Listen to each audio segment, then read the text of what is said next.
अस्सलाम वालेकुम। Pakistan economy watch के लेटेस्ट एडिशन में खुश आमदीद। मैं हूं इमरान सुल्तान। हम में से हर एक ने अपने बचपन में एक कहानी जरूर सुनी होगी, अली बाबा 40 चोर की। होता कुछ यूं है कि अली बाबा का भाई, मैं शॉर्ट करके बता रहा हूं कि अली बाबा का भाई कासिम, उसको जब पता चलता है खजाने का कि गार के अंदर खजाना है, तो वो डाकुओं के बाद उस गार के अंदर चला जाता है किसी न किसी तरीके से और बंद हो जा सिमसिम कह लेता है, जिसके बाद वो होता है और खजाना होता है। लेकिन बाहर निकलने का रास्ता और वो मंत्र जो है, जादुई मंत्र खुल जा सिमसिम, वो भूल जाता है और वहीं पे उसकी पकड़ और वहीं पे उसकी मौत हो जाती है। अल्टीमेट स्टोरी जो थी। तो बंद हो जा सिमसिम के बाद खुल जा सिमसिम, जो वो जिस तरह से कासिम भूल गया था, उसी तरह खुल जा सिमसिम कल पाकिस्तान में हमारे वो इदारे जिन्होंने बिजली बंद की थी, ब्रेकडाउन किया था, वो खुल जा सिमसिम भूल गए थे, उसका मंत्र भूल गए थे। अब जरा मैं इस स्टोरी की तरफ आता हूं कि जो खुर्रम दस्तगीर साहब हैं, जो वफाकी वजीर, उन्होंने कल जो स्टेटमेंट दिया, उनका कहना यह है कि मुआशी इक़दाम के तौर पर हमने पावर जनरेशन सिस्टम को आर्जी तौर पर बंद किया। उनका यह कहना था कि इस वक्त जाहिर है कि मुल्क में इतनी तलब नहीं है। जो जून में बिजली की तलब होती है 30,000 मेगावाट से क्रॉस कर जाती है, जबकि पूरे साल में जो सबसे कम डिमांड होती है वो जनवरी की रातों में होती है।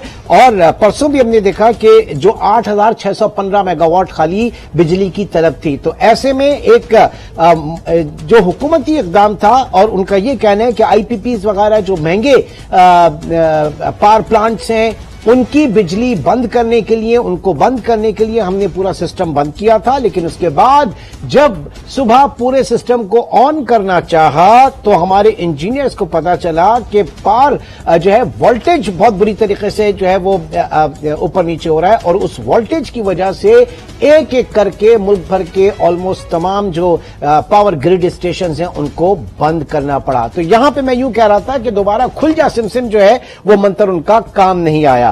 ये एक एक्सरसाइज, क्योंकि पहले ये समझा जा रहा था कि खुदा ना खास्ता कोई हमारे सिस्टम के अंदर कोई मसला हो गया, हमारे सिस्टम के अंदर कोई ऐसा मसला नहीं था, हमारा डिस्ट्रीब्यूशन नेटवर्क है वो बिल्कुल इंटैक्ट है। साथ ही साथ डिमांड इतनी नहीं बढ़ी थी कि जनाब कोई इतनी बड़ी पावर शॉर्टेज हो, ऐसा भी कुछ नहीं हुआ था। तो ये पूरी एक एक्सरसाइज थी जो कि हमें कल महंगी पड़ी। बिजली बचाने के चक्कर में कल हमने पूरे मुल्क की मईशत को दांव पर लगा दिया।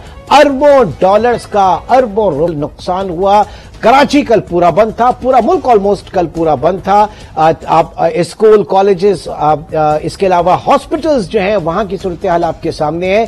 कारोबार जो है वो सब मुअत्तल होकर रह गया था। तो एक मिस प्लानिंग का नतीजा कल हमने भुगता। मुझे नहीं पता अगर इसको ऑफसेट करें तो हमने कितनी बिजली बचाई कल, और किस कीमत पे बचाई। ये जरा रेहान जावेद साहब इस वक्त हमारे साथ मौजूद हैं। आप माहिर तमन्नाई उमूर हैं। जावेद साहब, बहुत शुक्रिया हमें ज्वाइन करने का। इससे पहले कि मैं आपसे गुफ्तगू का आगाज करूं, मैं नाज़रीन की खिदमत में एहसन इकबाल साहब का एक शॉर्ट जरा सुनाना चाहूंगा। पिछली दौरे हुकूमत में, PTI के दौरे, जब एक ब्रेकडाउन हुआ था बिजली का, तो उस वक्त उन्होंने क्या अल्फाज कहे थे और इसको क्या कहा था, और फिर जरा इसको रेप्लिका करते हैं कि कल भी उन्होंने ये कहा। जी, बिजली के बदतरीन शटडाउन ने एक बार फिर साबित कर दिया है कि ये हुकूमत नालायक है, नाअहल है, और इनके पास मुल्क चलाने की कोई सलाहियत नहीं है। जी आपने ख्यालात सुन लिए एहसन इकबाल साहब के। ये पिछली हुकूमत के बारे में थे, मौजूदा हुकूमत के बारे में नहीं है। जी रेहान जावेद साहब, कल क्या हुआ पूरे मुल्क में?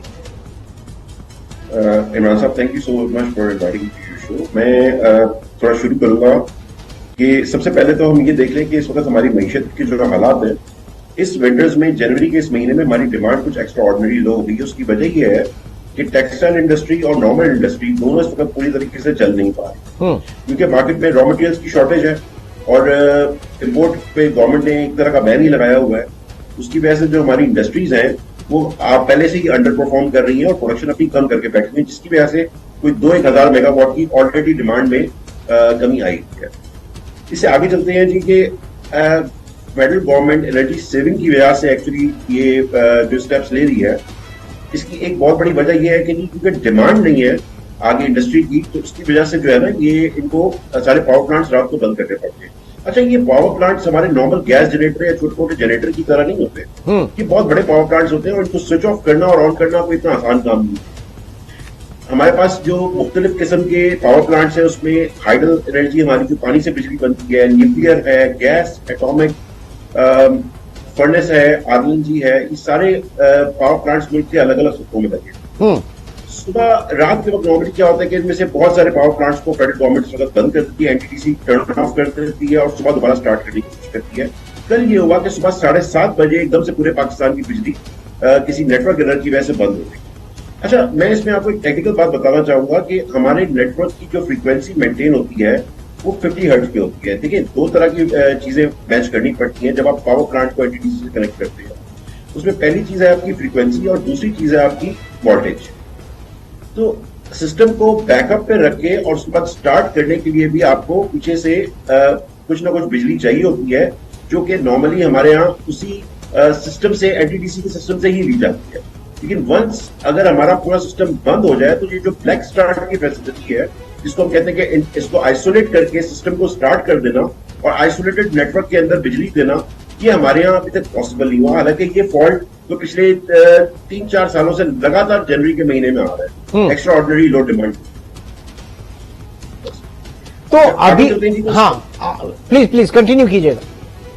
ठीक, उसके बाद सुबह 7:30 बजे जो पहले एनटीटीसी का जो मैसेजेस आने शुरू हुए और जो इन्होंने डिटरमिन किया वो ये था कि जी जामशोर और दादू लाइन में कोई फॉल्ट है। लेकिन क्योंकि जामशोर और दादू लाइन एक ब्रांच नेटवर्क है तो उसके अंदर भी इनको फॉल्ट नहीं मिला। फिर दोबारा जब इन्होंने डिटरमिन किया तो ये गुड्डू से कोयटा लाइन के अंदर इन्होंने बोला कि जी इसमें फॉल्ट आ रहा है, लेकिन वो भी फॉल्ट नहीं था। अब हो ये रहा था कि जी पूरा पाकिस्तान बंद पड़ा था और ये पावर प्लांट्स को बार बार 5 से 6 दफा इन्होंने स्टार्ट करने की कोशिश की, इन्होंने पावर प्लांट्स को नॉर्थ साउथ रीजन के, लेकिन वो स्टार्ट नहीं हो सके।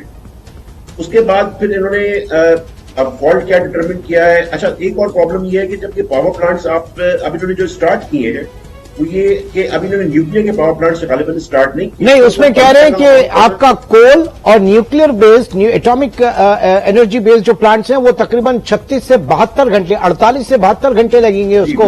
तो ये आफ्टर शॉक्स अभी आते रहेंगे। अभी ये लोड मैनेजमेंट के नाम पे लोड शेडिंग जारी रहेगी अभी।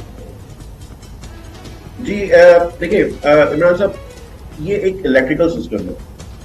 इलेक्ट्रिकल सिस्टम की खामी ये है कि जब फॉल्ट आता है और पूरा इतना बड़ा हमने एनटीटीसी बनाया हुआ है, हम कराची से लेके और पाकिस्तान के नॉर्दर्न इलाकों तक जो है हम इसको नेटवर्क को लेके गए हुए हैं। तो इसमें जब फॉल्ट आता है उसको डिटरमिन करना इतना आसान काम नहीं होता। जो प्रॉब्लम आया था कि फॉल्ट आएगा, फॉल्ट आना को आप रोक नहीं सकते। इलेक्ट्रिकल सिस्टम में मशीनें खराब होंगी तो फॉल्ट आएगा। कोई भी एक पावर प्लांट अगर ग्रिड से निकल गया तो फ्रीक्वेंसी फौरन डाउन हो जाएगी आपकी और वोल्टेज भी इसमें अपसेट हो जाएगी, तो जाहिर सी बात है पूरा सिस्टम बंद हो जाएगा। लेकिन इसको ठीक करने का तरीका यह है कि तो आप जो हम काफी 3-4 सालों से सुन रहे हैं कि ये ब्लैक स्टार्ट की फैसिलिटी हर साल जनवरी और दिसंबर के दरमियान, अभी पिछले साल तो बल्कि अक्टूबर में भी ये फॉल्ट आ गया था। तो ये जो ब्लैक स्टार्ट की फैसिलिटी है इसके ऊपर काम करना चाहिए और उनको आइसोलेट करके अपने अपने सिस्टम को ऑन करके अपने अपने करीबी नेटवर्क को, ताकि ये बिजली फराहम कर दी जाए। लेकिन आज अनफॉर्चुनेटली उस पर कोई काम एक तो नहीं हुआ। दूसरी बात जो सबसे बड़ा प्रॉब्लम है वो है कि कम्युनिकेशन का आपस में। आप देखिए अब कितने सारे पावर प्लांट्स है पाकिस्तान में, कोई मेरे ख्याल में 100 से ऊपर पावर प्लांट्स हो गए और वो सब के सब आपस में कम्युनिकेट कर रहे हैं। तो एक ऑन होता है तो दूसरा भी उसके साथ अगर ऑन हो जाएगा तो फ्रीक्वेंसी तो डिस्टर्ब होगी। इसको कम्युनिकेशन के सिस्टम को बेहतर बनाना चाहिए। इनको फेडरल गवर्नमेंट को फौरी तौर पर इस पर एक्शन लेना चाहिए। और उसके साथ साथ जो तीसरी बात है वो ये है कि जब कोई इस तरह का फॉल्ट आ जाए तो फिर इनको फौरी तौर पे जो है इनको अवाम को फौरन कॉन्फिडेंस में लेना चाहिए और उसको बताना चाहिए कि जी इधर उधर की बातें करने के बजाय कि जी ये फॉल्ट आ गया है और हम इसको संभाल नहीं पा रहे हैं और हमें 24 से 48 घंटे या इस तरीके का वक्त लगेगा, ताकि लोग कम से कम अपने काम पे काम बंद करके तो नहीं बैठे रहेंगे ना, उसे कोई याद दे देंगे। ये तमाम चीजें आती हैं पावर सेक्टर रिफॉर्म्स के अंदर। मैं ये जानना चाह रहा था, ये जो प्रैक्टिस की आपने कहा कि एनर्जी सेविंग के हवाले से, कंजर्वेशन के हवाले से, बट एट व्हाट कॉस्ट? कल जो पूरा मुल्क बंद रहा उसकी कॉस्ट जो है, इकोनॉमिक कॉस्ट तो इससे कहीं ज्यादा थी जितनी हमने शायद बचत की होगी। इमरान साहब 19 बिलियन रुपए का तो गालिबन सिर्फ एफएमआ ने बताया कि उनको एक दिन में लॉस हुआ है। बाकी जो मार्केट्स बंद रही हैं आपकी, जो टैक्सेशन जमा नहीं हो सकी आपकी, पोर्टों से माल क्लियर नहीं उसका लाइट न होने की वजह से, और जो वैसे ही आपको पता है प्रॉब्लम आई हुई है और इंडस्ट्री को इस वक्त बहुत ज्यादा तकलीफ में आ गई है कल के बाद से। बल्कि मैं आपको अभी बताऊं कि इस वक्त भी पाकिस्तान के कई इंडस्ट्रियल एरियाज के अंदर लाइट आ रही है और जा रही है और संभल ले रही है। अब आप ये देखें, एक अलमिया ये देखें, कराची में आपके पास न्यूक्लियर पावर प्लांट्स लगे हुए हैं, लेकिन वो बिजली दे रहे हैं इस वक्त लाहौर शहर को। तो आप इस नेटवर्क को या तो छोटा करें, या फिर इसके आइसोलेटेड नेटवर्क्स बनाएं, या फिर इन सब की आप एक रेगुलर बेसिस पे एक्सरसाइज करें। इस तरह आपके ऑफिस के अंदर की फायर फाइटिंग सिस्टम लगा हुआ होगा, जिसको आप ट्रायल रन तो करते हैं, इमरजेंसी तौर पे उसको इस्तेमाल करते हैं, ताकि आपका जो स्टाफ है, जो नेटवर्क को चला रहा है, जो नेटवर्क ऑपरेटर एनटीटीसी के अंदर काम करता है, वो कम से कम आपस में इस तरह की इमरजेंसीज पे काबू पाने के लिए तैयार तो, और आपस में उनकी कम्युनिकेशन स्किल्स इतने अच्छे होने चाहिए ताकि वो फॉल्ट को आइसोलेट करके फॉल्ट करके बाकी सिस्टम को तो स्टार्ट कर सके। मेरे ख्याल में तो ये एक्सरसाइज भी परफॉर्म की जाती है। ठीक है। दूसरा ये कि हमेशा कहा जाता है कि जनाब पाकिस्तान में किकबैक्स के हवाले से ये मतलब मुबैना तौर पे कहा जाता है कि पावर जनरेशन के ऊपर बड़ा पैसा खर्च किया गया, बहुत ज्यादा जनरेशन कैपेसिटी बढ़ा दी गई, लेकिन डिस्ट्रीब्यूशन नेटवर्क जो है इसके ऊपर जहां पे लगना चाहिए था वहां पर पैसा नहीं लगा। तो ये पैसे से मतलब है कि वहां पर काम नहीं हुआ, प्रोजेक्ट्स इतने आगे नहीं आए। तो बिजली हमने बना तो ली है काफी, लेकिन मसला उसकी तरसील का है। तरसीली निजाम जो है वो पाकिस्तान में उसके ऊपर फोकस होना चाहिए। इमरान साहब देखिए, हमारे मुल्क को इस वक्त सबसे बड़ा प्रॉब्लम यह है कि हमारे पास पैसे नहीं। अगर पैसे होते हैं तो हमें अब जनरेशन फर्दर बढ़ाने की बजाय हमें सिंगल लाइन ट्रांसमिशन मॉडल की तरफ से निकल के अब डबल लाइन ट्रांसमिशन मॉडल पे जाना पड़ेगा, या फिर आइसोलेटेड ट्रांसमिशन लाइंस पे जाना पड़ेगा, ताकि अगर सेंटर में या एनटीटीसी नेटवर्क के ऊपर कोई प्रॉब्लम आती है, और ये इसमें पैसे बहुत लगेंगे आपके, लेकिन ये करना पड़ेगा हमें, वरना इस तरह के फॉल्ट्स तो ये हर सर्दियों में या जब भी डिमांड ज्यादा होगी तब भी फॉल्ट्स आएंगे। डिमांड ज्यादा होगी तो फ्रीक्वेंसी लो हो जाएगी, डिमांड कम होगी तो फ्रीक्वेंसी ज्यादा हो जाएगी। दोनों सूरतों में ये फॉल्ट आने इनएविटेबल है, इसको आप रोक नहीं सकते जब तक आप इस नेटवर्क में इन्वेस्टमेंट नहीं करेंगे। ठीक, वो इस वक्त पैसे हैं नहीं हमारे पास, तो पाकिस्तानियों को फिलहाल तो इसी के ऊपर गुजारा करना होगा। दूसरी चीज ये कि हम अपना एनर्जी मिक्स देखें तो इस वक्त पाकिस्तान का एनर्जी मिक्स जो है 60% फॉसिल फ्यूल के ऊपर है, 27% जो है वो हाइड्रो के ऊपर है, पानी से बिजली बनती है, और 10% लेस देन 10% शायद न्यूक्लियर और दूसरी रिन्यूएबल इसमें आ जाता है। इन तमाम चीजों के ऊपर है। क्या सपोर्ट करता है पाकिस्तान का एनर्जी मिक्स इस वक्त हमारी जरूरियात को या हमारे इस पूरे सिस्टम को?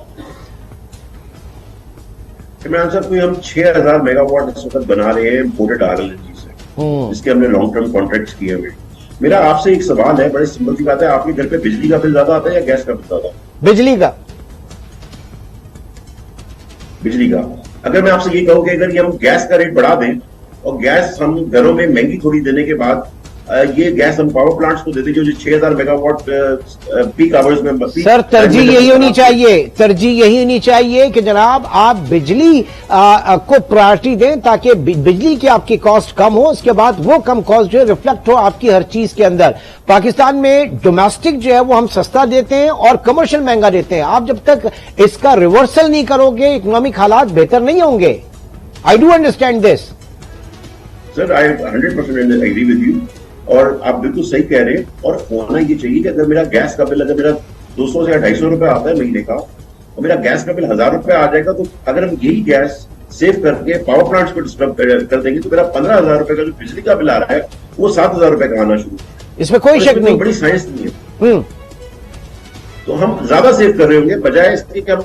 और दूसरी बात, जिन लोगों के लिए इन्होंने गैस को सस्ता किया हुआ है, जिस लाइफ लाइन कस्टमर के लिए, वो तो एक्चुअली गैस यूज नहीं करता, वो तो 4,000 रुपए वाली एमएफपीटी वाली एलपीजी इस्तेमाल करता है। और ये जो गैस आप दे रहे हैं तो डिफेंस के और पीसीएचएस के और पोश आबादी वाले इलाकों में दे रहे हैं, और सिर्फ 6% से 8% कस्टमर है आपके पास जिसके लिए आपको गैस सस्ती करनी पड़ती है। नहीं, तो इसमें रुकावट क्या है? आप क्या रुकावट है? अगर इतना बड़ा चेंज करना चाह रहे हैं सारी चीजें, तो आपको मतलब कोर्ट ऑफ लॉ में जाना है, कहां जाना है, क्या करना है, पार्लियामेंट में जाना है, कहां से जाके चीजें बेहतर होंगी? कहीं ना कहीं से तो शुरुआत करनी है ना यार। इमरान साहब, पिछली हुकूमत ने एक अमेंडमेंट की थी ओगरा के एक्ट के अंदर, और उन्होंने ये कहा था कि जी जितनी भी मतलब अब ओगरा जब भी डिटर्मिनेशन करेगी प्राइस की, और फेडरल गवर्नमेंट ने जो कि एक पॉलिटिकल डिसीजन होता है, आपको पता है, गैस का रेट बढ़ाने का या कम बढ़ाने का या ना बढ़ाने का, अगर 40 डेज पे फेडरल गवर्नमेंट ने आपको एडवाइस नहीं भेजी अपनी, तो आपने जो डिटरमिन की है प्राइसेस वो आपको इम्प्लीमेंट करनी है। पिछले साल ओगरा ने ये काम नहीं किया, और ओगरा ने बिल्कुल इसको बाईपास किया है, जो मैं समझता हूँ।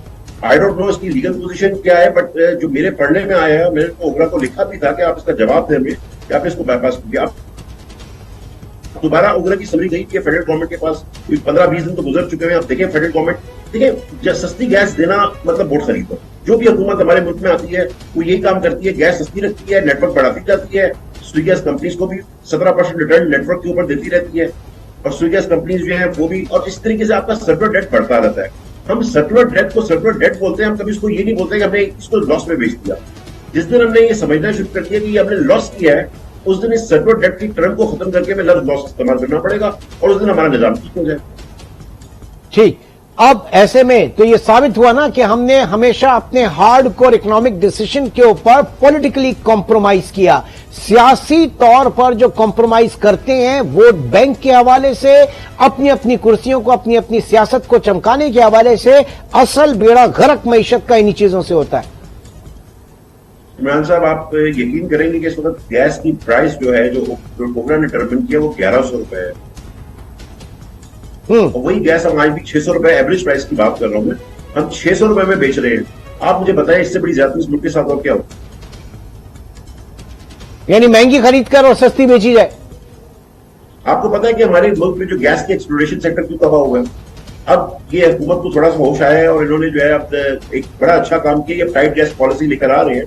इससे पहले गैस की एक्सप्लोरेशन पे एक कैप लगा हुआ था, इस सर्टेन प्राइस से ऊपर कोई भी स्वी गैस कंपनी दोनों में से वो गैस नहीं परचेस करेगी किसी भी एक्सप्लोरेशन कंपनी से। ENI भी चलेगी पाकिस्तान से, बाकी जो OGDCL और PPL का तो इसमें क्या होगा सर, ये टाइट गैस जो है इसमें क्या होगा? शेल या टाइट गैस वगैरह are the same like this, या कुछ डिफरेंस है इसमें? थोड़ा सा डिफरेंस है इसमें। टाइट गैस मोस्टली किसी वेल में वर्टिकल ड्रिलिंग के साथ हॉरिजॉन्टल ड्रिलिंग करके जो उसके आसपास की रॉक फॉर्मेशन होती है, उसमें क्लाउड सा बना हुआ होता है, एक पॉकेट बना हुआ होता है गैस का, जिसको ड्रॉ करना होता है, लेकिन उसमें पैसे बहुत खर्च होते हैं। अब जो एक्सप्लोरेशन कंपनी है या जो ड्रिलिंग कंपनी है वो SSGC को कहती है कि जी मैं अगर ये इन्वेस्टमेंट करूंगी तो मैं आपको इस रेट पे तो गैस ही दूंगी जो मेरा आपका एग्रीमेंट है, आपको मेरे रेट्स बढ़ाने पड़ेंगे। अच्छा, अब SSGC कहती है जी क्योंकि हमारी गैस तो महंगी बिकती नहीं है तो हम आपको ज्यादा रेट क्यों दें, हम आपसे महंगी गैस खरीदते सस्ती क्यों बेचें? सही। यहाँ पर गवर्नमेंट को अपना रोल अदा करने की जरूरत है और फौरी तौर पर गैस की प्राइस बढ़ानी पड़ेगी ताकि हमारे मुल्क से जो क्राइसिस जैसी सिचुएशन है ये खत्म हो, कॉम्पिटिटिवनेस आए, मार्केट के अंदर कॉम्पिटिटिवनेस आए और लोग आए। अच्छा, ये रशिया के साथ जो हमारी डील होने जा रही है उसके ऊपर जरा हालात बेहतर होंगे, उसको आप कैसे देख रहे हैं?